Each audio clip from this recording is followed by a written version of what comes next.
Apple just announced that they're going to be discontinuing the HomePod, and the HomePod Mini still will be available, but it seems like they're on a spree of just discontinuing all of their products. Like, a lot of their products have been discontinued in the last two to 3 weeks. First heard about the iMac Pro. Now we're hearing about the HomePod, and it feels like they're announcing other products as well that are going to be discontinued or aren't performing well. I'll talk about that a little later. But Apple officially told TechCrunch that the HomePod will be discontinued and the HomePod Mini will still be available. They told TechCrunch in an interview that HomePod Mini has been a massive hit. Ever since they first launched, they said it's done extremely well, and it's only $99 for the HomePod Mini. The quality of the sound people seem to really like. And the HomePod, on the other hand, is $299.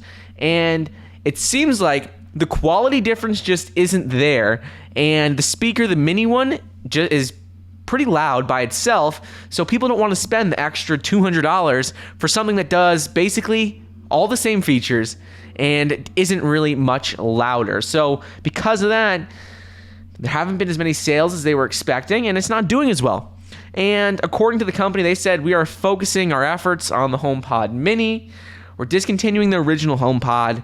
It will be available for while supplies last on Apple's online store and retail stores and authorized resellers. But once the supplies run out, no longer going to be able to get the regular HomePod. They said they'll continue to provide updates as software updates are made available, but it's not going to be available for sale anymore.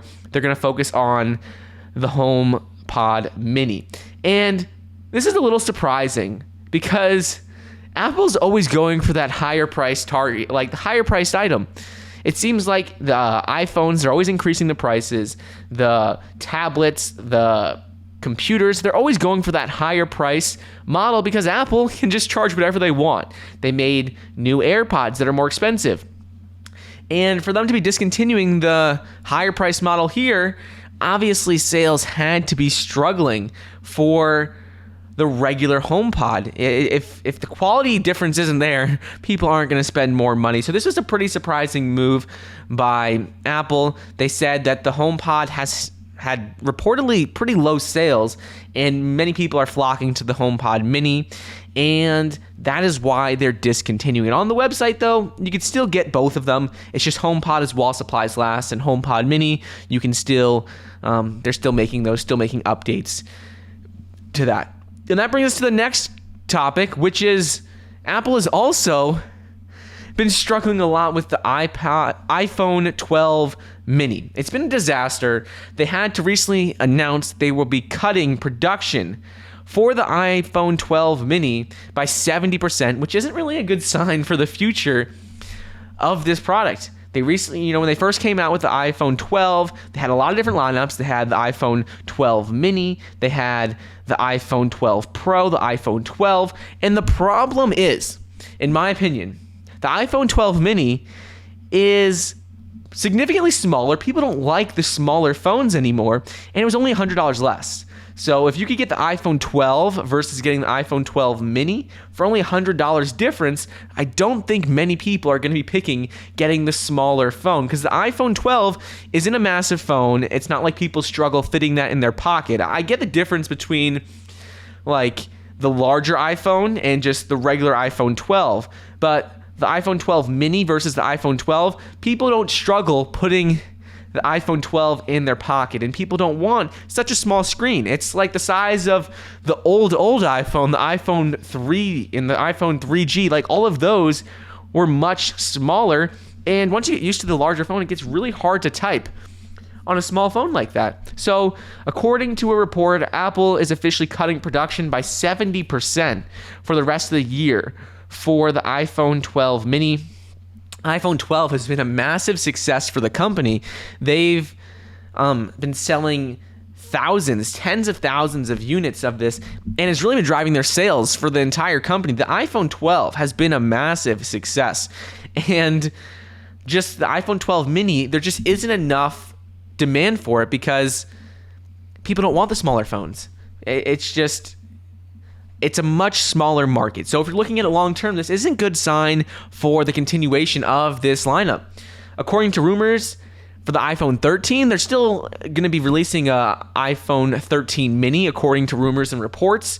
But production and the numbers that they're going to be having made are obviously going to be a lot less for that, because they were expecting a lot more people to buy them, and it didn't pan out that way. So the good news is that it may still stick around, at least for the iPhone 13, according to rumors, but they're going to be cutting down production significantly. Bad news is that if they're cutting down 70% production, it may not be worth it to them to keep this item in their lineup down the road. So maybe for the next iPhone we'll see it, but after that they may just get rid of it completely, and we'll have to wait and see what happens. But either way, we don't know if they're going to continue it after the iPhone 13. It looks like it'll definitely be there for the iPhone 13, but if numbers still continue to be bad, they might as well just focus on the iPhone 12 and the regular standard size model, because they make $100. It's $100 more, and it probably doesn't cost so much more to make just a little bit bigger. So we'll have to wait and see what happens there. Here's a story for you with Tesla.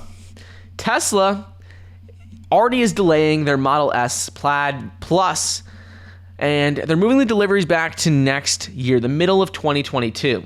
This Model S, is one of their highest end models, and if you look on their website, they increased the price of it in recent days by $10,000. So now it's up to $149,900, and this is a good sign. This means that they're probably getting a lot of reservations for the item, for the car, and it's really probably doing really well.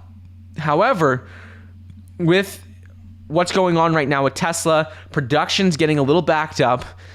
A lot of people are switching over to EVs. Tesla's getting better priced EVs out there. So having any delays is going to be a challenge, especially with all of the new high-end luxury EV companies coming out with new cars. We're seeing Lucid Motors coming out with a car that's going to be fairly comparable, fairly similar in price in terms of the Model S Plaid Plus.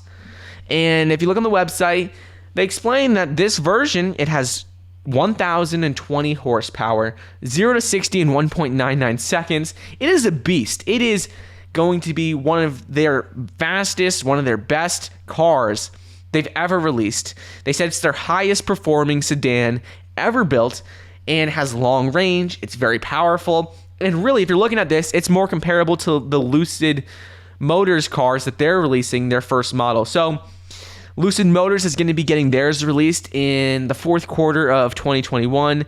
Tesla, they're getting this model. Now it's been pushed back, officially delayed until 2022, mid-2022. So will that make some people who are originally going to get the Tesla switch over to the Lucid Motors? Maybe, because they're very comparable in price, and they have very similar numbers in terms of horsepower, range. They're very similar in those aspects. So we'll have to wait and see what happens, but is officially delayed, pushed back till the middle of 2022. Originally, it was supposed to be the end of 2021, and also the price was upped, and they upped the price by $10,000 from $139,000 to $149,000. So big move here. They didn't really make a big deal about this. It wasn't announced anywhere, but we just saw the price go up $10,000, and we saw that now it was moved back to mid-2022. Speaking of Tesla, though, with their self-driving technology, a federal agency came out and warned Tesla about how they're going about testing their driverless tech on its users. Right now, the way it works is when Tesla has new features, whether it's autonomous driving, self-driving technology, any features in their car, they can roll out that software and send it to a group of a couple thousand users and beta test it. They don't have to send it out to everyone. Then they test it on a small group, and then they gradually roll it out to more and more people. But according to a federal agency, they're saying that they may propose changes that could eventually force Tesla to change how they roll out all of these features to their customers. Right now, it's pretty easy for Tesla to roll out these features. They just send it to a small group. People can apply to be part of that small group of testers. And then, over time, they roll it out gradually to more and more people.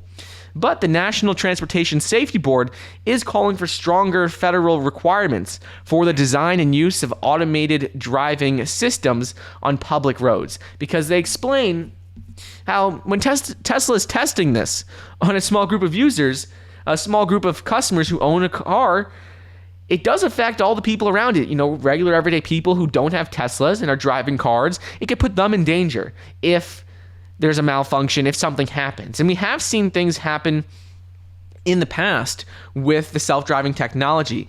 One of the federal agencies, the NTSB, is still investigating accidents to determine the underlying causes of very fatal incidents with Tesla crashes involving autopilot. And while they were undergoing tests, like while Tesla was testing the autopilot features on its users, there were a couple of fatal accidents back in March of 2018, in March of 2019. There have been accidents that were fatal. And really what's going on here is they just want to make sure that people are safe, nothing happens. The downside to this, though, is that it might hinder Tesla's ability to innovate and get these things rolled out faster, because they need to be able to test, and they need to have tens of thousands, millions of miles driven under all these different softwares before they are really 100% safe. Never it's going to be 100%, but 99.99% safe. They need to have those miles driven under the belt with all of these different features. They need to have everything tested and tested again and tweaked and tested again. So this may hinder their ability to innovate, which isn't what these agencies want, but they want to make sure that people are safe. And the thing is, right now, Elon Musk, whenever he comes out and he talks, he spoke on Joe Rogan, he's spoken previously about the self-driving technology.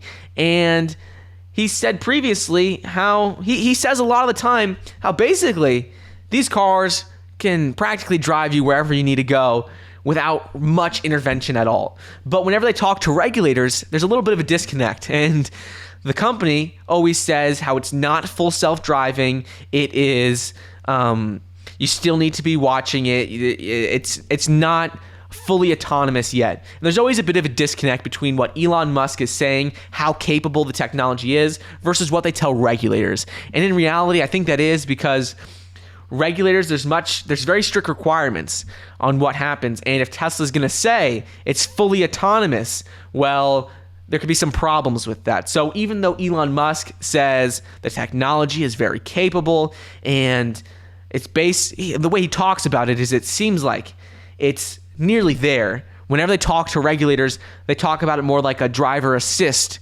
software that is higher end than the other companies out there, but they don't talk about it like it's a fully autonomous software, because that's going to take a lot of regulations and a lot of things are going to have to happen before it can be labeled that, essentially. So even though they're basically there, we'll have to wait and see what happens with these regulations, if it's going to hinder Tesla's ability to roll out new software updates and get these things out faster.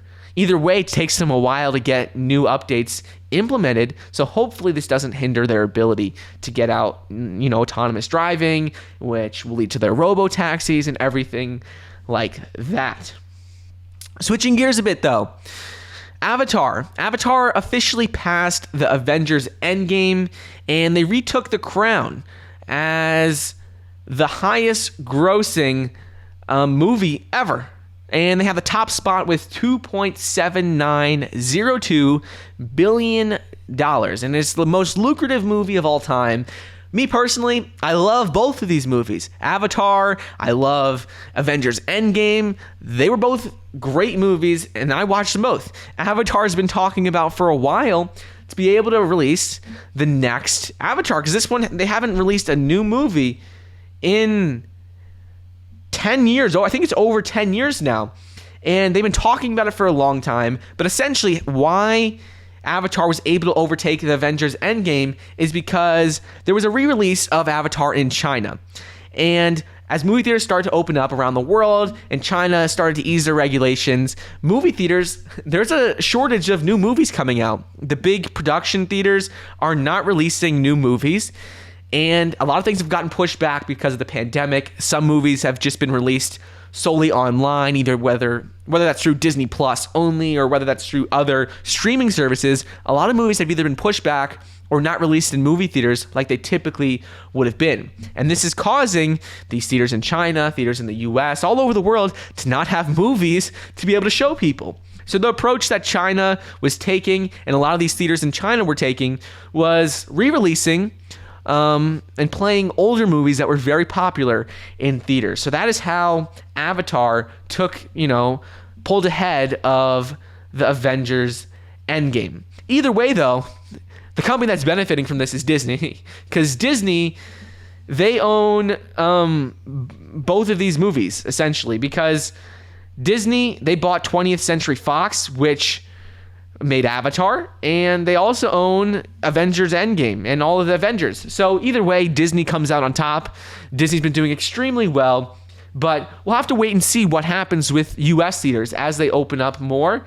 Are they going to be re-releasing old movies as well? I think so, because if new movies aren't coming out, they're going to want to get people in the theaters somehow, and playing the most popular movies from the past will be a good method of getting people to go back to movie theaters if there aren't new movies coming out, because you need to stir up that buzz, get people in the theaters, and no movies, it's a little hard to do that. So we'll have to wait and see what happens if the US takes the same approach as what China's doing, and maybe they'll release Avatar as well, re-release it in US theaters. Now on to a streaming platform called Tubi, which is reportedly getting into original programming. And this is a company that was acquired by Fox. Fox Corporation acquired Tubi for about $440 million in March of 2020. And they did this in an attempt to get in on the streaming business with all the companies, Disney Plus, Netflix, Hulu, Apple, Amazon. All these companies were entering the streaming space last year, especially at the start of the pandemic. So Fox, they didn't have any sort of streaming platform. So what they did was they acquired Tubi for $440 million, and they used that streaming platform to start getting into that space and get in on the streaming wars. But at the time, there was no talk about Tubi creating original content to compete with Netflix or Hulu. Netflix is all about original content. But now, Tubi is officially going to be creating original content of their own. And this is a really big news because earlier this week during an investors conference, the CFO of Fox Corp, he said that they are going to be creating original content for Tubi. They're not going to be massive productions with huge budgets, but they're going to be more cheap and cheerful original content for Tubi. Tubi isn't a large streaming platform, but it does have a significant amount of subscribers, and they're just looking to start to get into the original content space. I personally had never heard of Tubi until I read this article, but I looked into it a bit. It looks pretty interesting. They have some cool shows on it, but now they're going to be starting to create their own original content as well. And I think if they're able to get some big names to make some movies, some shows on the platform, then it could really boost the subscriber base and boost the revenue numbers for Tubi. And Tubi already expects to generate about $300 million in ad revenue this year, and I think they could do even better. This is going to be a 65% increase from the year before. That's pretty impressive. I think they could do that again this year, especially with them getting into original content. Back onto Apple. So Apple sued a former employee for allegedly leaking content, confidential information to the media. And according to a report, the accusation said in a court document that was made public, the document said that despite over a decade of employment at Apple, Simon Lancaster, the former materials lead at Apple, abused his position and trust within the company and systematically disseminated Apple's sensitive trade secret information in an effort to obtain personal benefits. He probably was getting paid a lot of money or media attention for doing this, and they explained how he used his seniority to gain access to internal meetings, confidential documents outside the scope of his job responsibilities. They said he got access to meetings and documents that he really wasn't supposed to have access to, but because of his high up position, he was able to get access to them, and that he shared that information with the media. They also explained how on Lancaster's last day at Apple, he downloaded a substantial number of confidential Apple documents from their corporate network onto his personal computer that would benefit him at a new company that he later started. And this was pretty big news because, first of all, Apple, they gave him a work phone, and on his work phone, he made calls to his media source. And he also sent emails and messages through his Apple business phone. He also did it through his personal phone, but they were able to find messages and emails about him communicating with this media source about confidential information. And it doesn't look good for this person, for Simon Lancaster. He had a big position at Apple. He really took advantage of it. And right now, this is only alleged. Nothing has been confirmed. But Apple was the one who gave him his business phone. They were able to see previous conversations on the phone because, when a business gives you a phone, they have access to basically everything on that phone because it's supposed to be used for business purposes. And he did communicate with the media sources, his media source, with that phone. So we'll have to wait and see what happens here. He did go on. He left Apple to start his own company, a startup that still worked with Apple, and he was still able to gain inside information. So it doesn't look good for Simon Lancaster, and it's not very often that we see a story like this, especially with Apple. Usually everything's kept pretty tight-lipped there. You don't see much get leaked out, and this is a pretty big story. Apple's going to be more careful probably moving forward, either in the hiring process or about who gets access to certain information in the company. Big story here, though. Now let's get on to Honda. Honda plans to sell 2 electric vehicles, electric SUVs in the U.S. in the 2024 model year, and that seems like it's pretty late. They're pretty late to the game. One of the vehicles will be a Honda branded vehicle. The other one's going to be an Acura. But this seems like they're very late to the electric vehicle, the race to getting electric vehicles, because electric vehicles are the way of the future. There's no doubt about it. California, they're banning internal combustion engine vehicles, new ones, from being sold by 2035. The Biden administration is pushing heavily to getting green energy, sustainable energy, zero carbon emissions, and specifically into electric vehicles.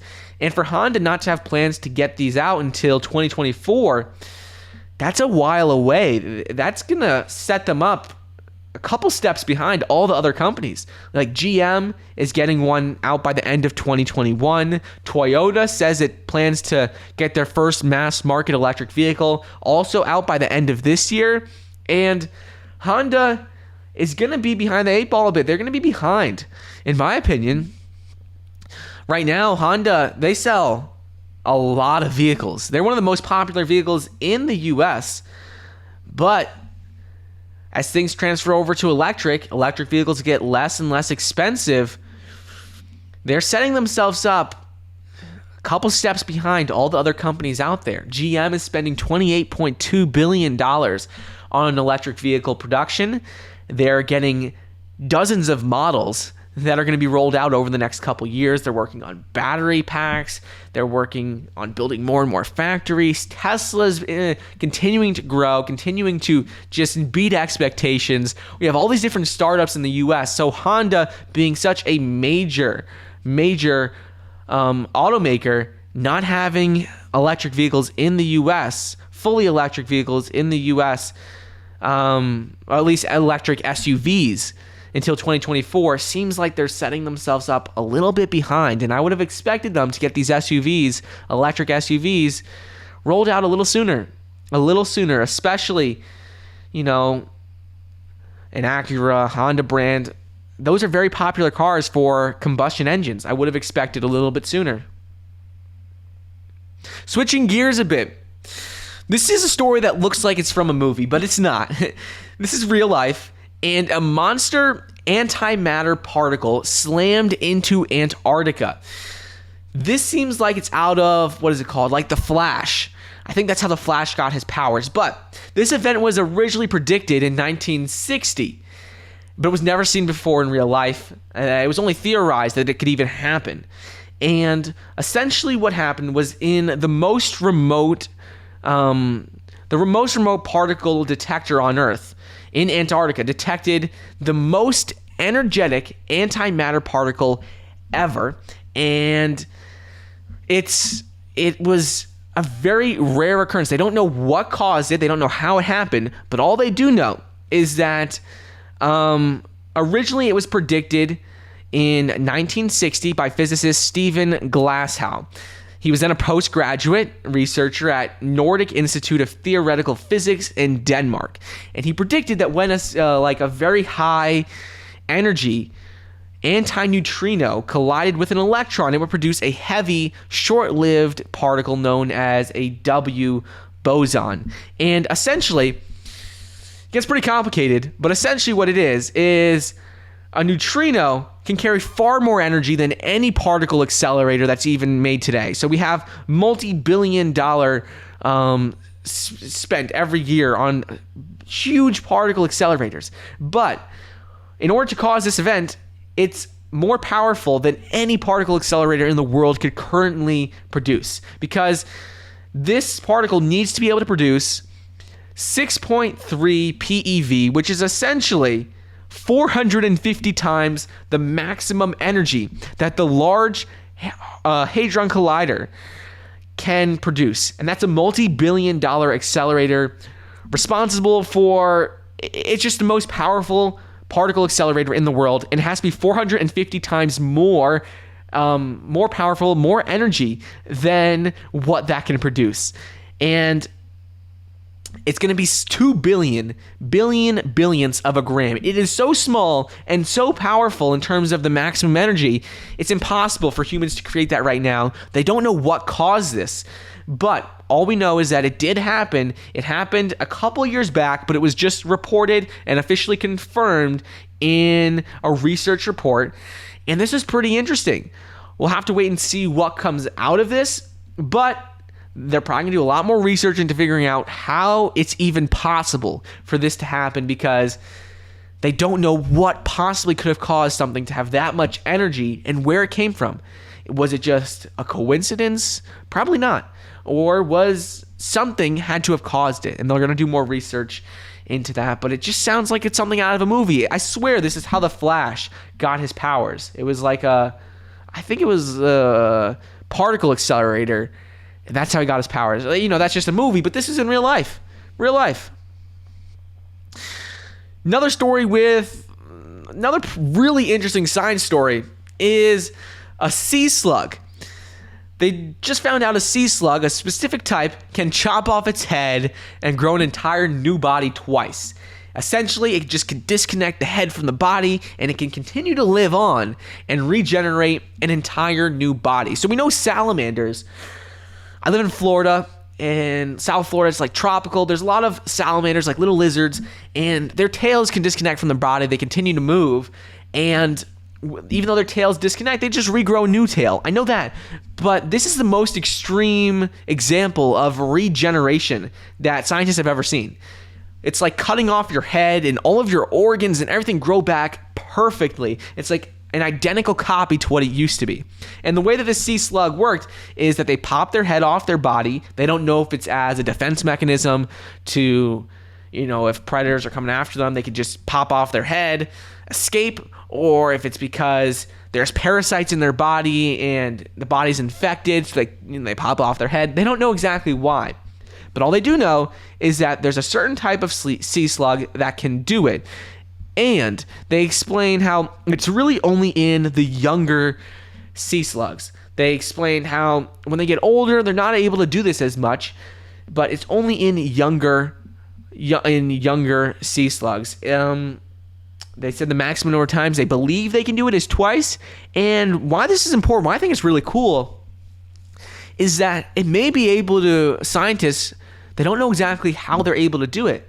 They don't know what cells, what in the body causes it. But with enough research on this topic, it's going to help them figure out maybe, just maybe, how eventually down the road people who have a genetic, like maybe have to get amputated or something happens to a limb, maybe one day they'll be able to use this research to figure out what causes them to be able to regrow certain body parts that, you know, either get chopped off, or like what this slug does is natural, they pop the head off from the body, or if it's something that happens, someone's in a war or someone has to get amputated, they don't know exactly how it happens, but potentially this research could help scientists with a lot of diseases with the human body. It'll be interesting to see what happens here, but I think this is really cool. The body disconnects from the head, the body moves for a couple of days, but the head just continues to live on because what they do know is that's because of photosynthesis. The slug doesn't have to eat anything. Normally it eats like algae, bacteria, but they said it also can, it's like a plant. It could use photosynthesis to grow and obtain energy. So that's one of the reasons why, but they don't know exactly how it's able to do this. Switching gears a bit to Bitcoin. Our Bitcoin news of the day is that Bitcoin recently surpassed $60,000 per coin. Record high. The rally continues to accelerate. Bitcoin is up tremendously over the last 12 months. Digital currency is up over 963% over the last month. Over the last 12 months, it surpassed a $1 trillion market cap for the first time ever earlier this year. And their rally is really driven by institutional investors because the way Bitcoin works is there's a limited supply of Bitcoin. 21 million Bitcoin will ever be in existence. Ever be mined. That's all they can do. And as institutional investors pour billions of dollars into it, remember, there's a 21 million Bitcoin cap. No more than that will ever be mined. So as billions of dollars pour in, that's causing the price to go up significantly. We don't know which companies exactly. We don't know all the time who's buying it. We know that Tesla has put $1 billion in. Square is buying a lot. A lot of large banks and institutions are finally starting to get in, but we don't know exactly how much each company is putting in. We see that, a lot of the time when their reports come out, but obviously they're putting billions of dollars in because this price of Bitcoin, it just can't go down. It seems like it keeps going up. And big news here is that Cathie Wood and ARK Invest say that it could easily reach $500,000 per coin. They say that if institutions start allocating single digits of their balance sheet, so let's say they invest whatever, $5 billion, $1 billion, that's how much they have invested. If they allocate single digits, so let's say 5% of all their money that they're investing, it goes into Bitcoin or cryptocurrency or any sort of, Ethereum, any sort of cryptocurrency, then it would drive the price of Bitcoin up to $500,000 per Bitcoin. And that's going to be huge. Whether it happens a couple years, 2 years from now, or 10 years from now, this is what they're predicting will happen. Obviously, there are going to be a lot of fluctuations. We could easily see Bitcoin drop back down to 20,000, but this is the big milestone, the $60,000 milestone per coin. No one would have thought it would have happened at the beginning of the year, but it happened, and no one thinks it's going to reach 100,000, but I'm betting it'll happen, and eventually it will probably reach $500,000 per coin. We don't know when, but the way things are looking right now, as people and companies are starting to accept Bitcoin, we already spoke about hotels in my last video. I spoke about Dallas Mavericks who are accepting Dogecoin. As people start accepting this and start accepting it as a valid form of payment, and they're going to need to hold some of it on their balance sheets, and it's going to drive the price up even more. Now on to air travel. The airline industry has been hit so hard because of the pandemic. It's really sad. They've done so poorly. They've lost tens of billions of dollars over the last year, and Now it seems like air travel is finally picking up, and according to TSA records, they recorded the highest passenger screening in the last year. Out of all 365 days, just the other day, last week, was the highest recorded number of people who traveled through TSA over the last year. And this is big news. TSA officers, they screened 1.35 million people who traveled in the airports, went through TSA just last week. And that's the highest since March 15th of 2020. That's pretty crazy to think. At one point during the pandemic, there was only 87,000 people who traveled in the whole entire U.S. 87,000 people. That's like a small city. That's not a large city at all. That's not a lot of people traveling. It's finally starting to pick back up. Travel still was down for 2020, about 60% for the entire year. But it seems like things are finally starting to come back. And where I am, at least in Atlanta, it seems like a lot of people are out. Like the last couple of days, last 2 weeks, I don't know if it's because of the weather or because of people getting vaccinated or just people are feeling more comfortable to go out. But I've seen a lot of people going out to restaurants, just walking in the city. It has been so crowded. And I guess that's transferring over to airports as well. Cases aren't dropping much. They're dropping a little bit as more and more people are getting vaccinated, so that's helping.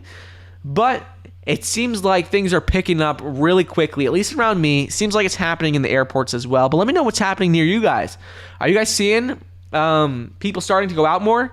Because near me, it's crazy. People, I go near like a brewery or I'm walking and I see hundreds of people at one place, one brewery near me. There's hundreds of people over there. Crazy stuff. Speaking of airlines, though, Southwest Airlines officially resumed their Boeing 737 MAX flights after almost 2 years of them being grounded. These planes were grounded worldwide because there were some pretty big accidents that happened a couple years ago where there were two big accidents specifically that resulted in the death of hundreds of people. In two crashes, one in Indonesia and one in Ethiopia, a combined 346 people were killed in those accidents. And ever since then, they grounded the 737 MAX flights in those aircrafts in the U.S. And it's important because Southwest, that was one of their major, a lot of their fleet was made up of these aircrafts. It's from Boeing. They used them in a lot of their flights. And according to Southwest, the CEO, Gary Kelly, he came out and said that he has utmost trust, utmost confidence in their ability to safely operate the Boeing 737 MAX. And he hopes people will be reassured, as he is, to know that it has gone through, that all has gone into the making the MAX among the most reviewed planes in the world. They fixed any issues that the FAA had with the planes beforehand. Everything they said has been tested, retested, and the FAA has approved everything. Everything's up to the FAA's requirements, and American Airlines, a couple of other airlines already resumed flights with these aircrafts. Southwest did wait a little longer, but now it's going to be available not just for one route. They're making these available for all of their routes all over the country. And through May 31st of this year, 2021, passengers booked on a MAX flight, they can change their flight to an earlier aircraft if they don't feel comfortable on the 737 MAX without paying a fee. If they don't wish to fly at all, they can get a refund or a credit depending on their flight. But the CEO came out and wanted to reassure people that it is safe. They've been tested. They're up. They meet all of the requirements. And the flight control system that was blamed for all the crashes in the past has been modified, has all of the software updates, and there shouldn't be any issues at all. It has been tested a lot, and it's up to all of the requirements. Speaking of flights, SpaceX they're preparing for Air Force test connecting an aircraft to its Starlink satellite internet. So SpaceX, what they're doing is they have a portion of their business called Starlink, and that's a very capital-intensive project, requires a lot of money, and the goal of this project for SpaceX is to build an interconnected internet network with thousands of satellites all around, surrounding the Earth, and the goal of this is to deliver high-speed internet to consumers anywhere on the planet. No matter if you're in the middle of the desert, you're in a big city, that's the goal. And they are really starting to accomplish this. They're getting very, very close. So right now, according to a report, SpaceX, they seek to make minor modifications to its experimental authorization for additional test activities undertaken with the federal government.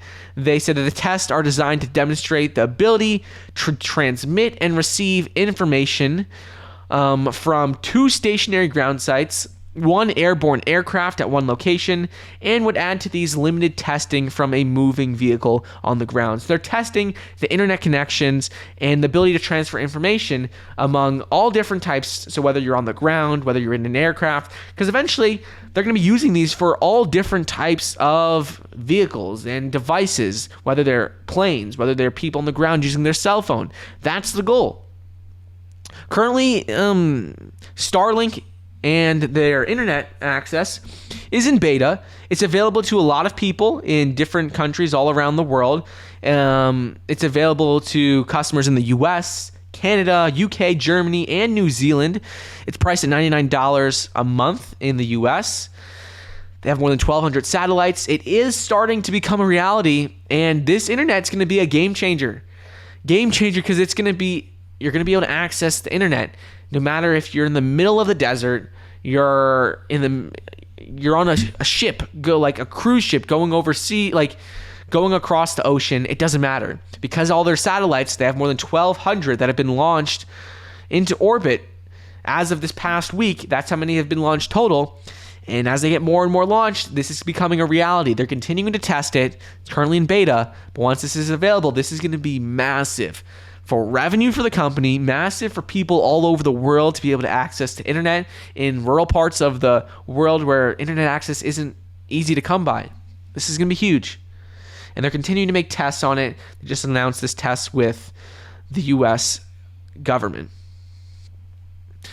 Switching gears back to Apple. Apple event is scheduled for the end of March 2021. And they're expected to reveal a couple of new products like the AirPods 3, a smart tracker, some updates to a couple of other products as well, maybe an iPad Pro update.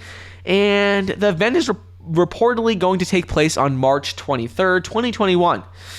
This is going to be exciting because anytime Apple has a big event, people are on the edge of their seat waiting to see what software updates, what products, what is going to be announced. So right now the rumors are AirPods 3, iPad Pro update, and a smart tracker tag.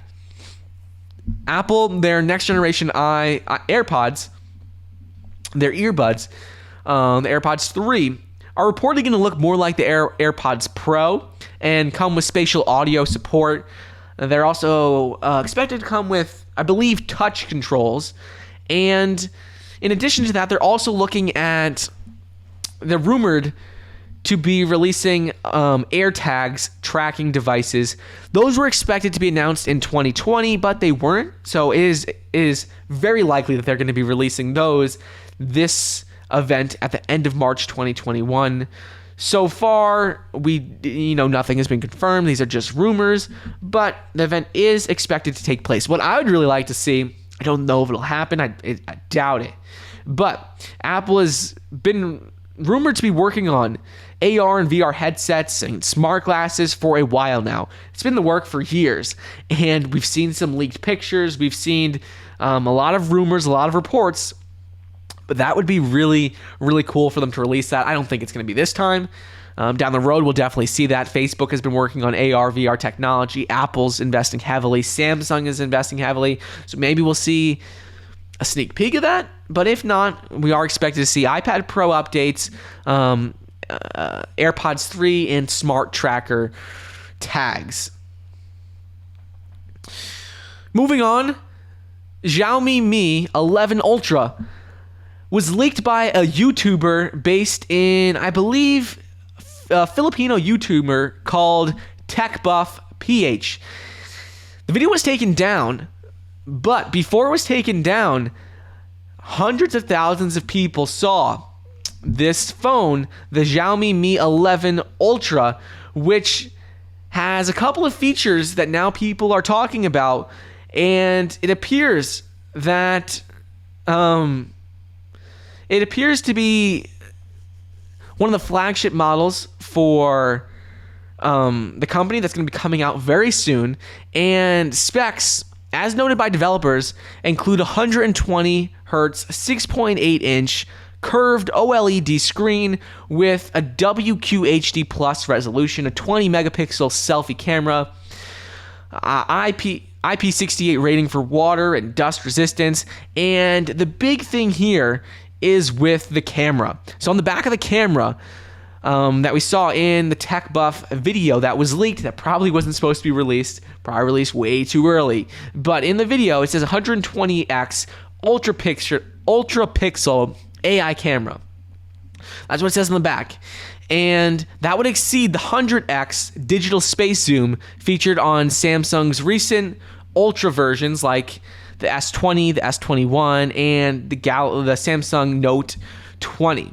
It's not clear what the optical zoom or the periscope lens might be, but 120x is going to be huge. We haven't seen that in any device yet, and we'll have to wait and see how that actually plays out. I don't know what happened with this YouTuber releasing that information early. That probably didn't go too well, that talk between him and the company. He was probably not supposed to release this. Obviously not supposed to release this when he did. But Xiaomi did not immediately respond to comment on any of these rumors or what happened, but we do know the video was posted, taken down pretty quickly after. Now on to GM. GM is continuing to build out their electric vehicle portion of their business, and that includes working on the next gen Ultim battery design. So they're already working on a number of factories. They have a factory in Ohio. They're looking to build another factory in Tennessee. That's reportedly where the second factory is going to be. And now they're working on a next gen Ultim battery design. And these advanced lithium batteries have greater range, they're lighter weight, lower cost, and they have a lot of other benefits for future electric vehicles. But the thing is, the first gen, like the current Ultim batteries, haven't even been released yet. So now they're talking about next gen Ultim batteries when the first ones aren't even out yet. They said that, those are supposed to be released in vehicles by the end of this year, but they're already talking about next gen Ultim batteries, and they explain how to develop these improved batteries. They are working jointly with a company called Solid Energy Systems. This company has extensive experience working with lithium batteries. GM Ventures, which is GM's venture capital arm, they helped bring this startup to life. They've been working with it for years, invested in it about 6 years ago, and now they're taking the partnership to another level because by 2023, they're planning to build a factory to develop these next-gen Ultim batteries in Woburn, Massachusetts, to start making prototypes of these batteries. They said they already have prototypes of them that have withstood some 150,000 simulated miles worth of testing in laboratories in Michigan. So the design is pretty promising, but as of right now, they said that this is where they're going in the future. They said a lot of companies were looking towards solid state batteries, but they believe that this is going to be better. They said it's more practical, better performing, and it's just a better alternative than solid state batteries. They said it has greater range from batteries of the same size. They said it's lighter, and the power generation from them is even more. And according to GM president Mark Russ, in a media release, he said with its next generation Ultim chemistry, they believe they're on the cusp of a once-in-a-generation improvement in energy density and cost. And they have been behind a bit. They've been working to catch up with Tesla as fast as they can. They've been spending $28.2 billion in electric vehicles and battery production, and they are making a major push to take on Tesla in the EV space. They're still behind, but they believe that this Ultium battery that they're working on is a once in a generation improvement to electric vehicles, batteries, and it's going to be huge. They think this is going to be a game changer.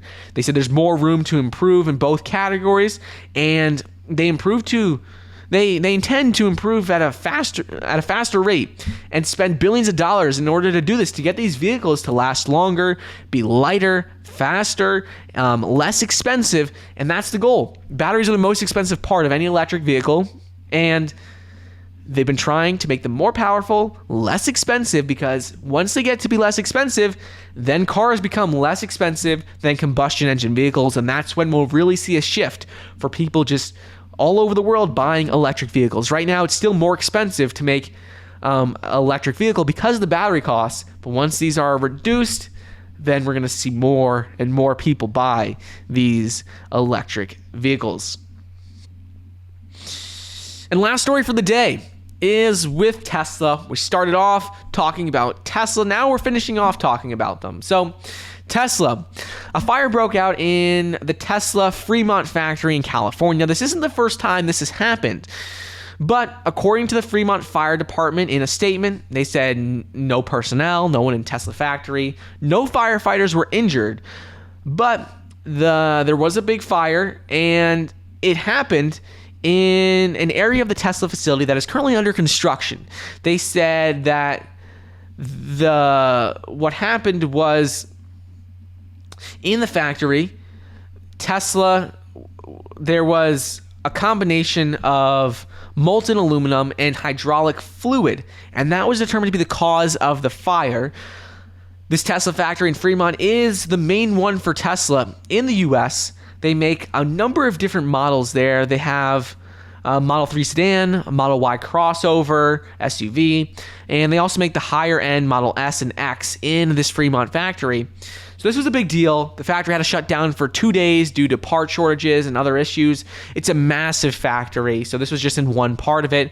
Luckily, no one was injured, but this is something they've struggled with quite a few times. There have been other costly fires there, multiple fires at its paint shop in the factory, and according to the recent SEC filing, Tesla has received a lot of notices of violation from Bay Area Air Quality Management District relating to air permitting and compliance for the Fremont factory. And while these are costly mistakes, we know Tesla is growing very rapidly, and things like this are to be expected. You know, there are going to be issues at factories, whether it's with production quality, whether it's with, having these malfunctions. This is a big deal. Fire is a big deal. But when you're growing at such a rapid rate, building factory after factory after factory all around the world, and you're trying to ramp up production really quickly, there's bound to be some sort of issues. Luckily, though, no one was hurt. No firefighters, no people at Tesla, and everyone seemed to be okay because of that. But that's all I got for you guys today. Covered a lot of different stories, and I hope you guys enjoyed today's episode. If you made it this far in the video, you're a real one. Comment down below an emoji of a car. Comment down below that little red car emoji, so I know you guys made it this far. But I hope you guys enjoyed today's episode. Don't forget to check out our clips channel, where I post short clips from this episode so you don't have to watch the whole thing. I hope you enjoyed. Don't forget to get your 4 free stocks, each valued up to $1,600, when you download the Webull investing app using the link down below. I hope you enjoyed, and I'll see you guys in the next episode.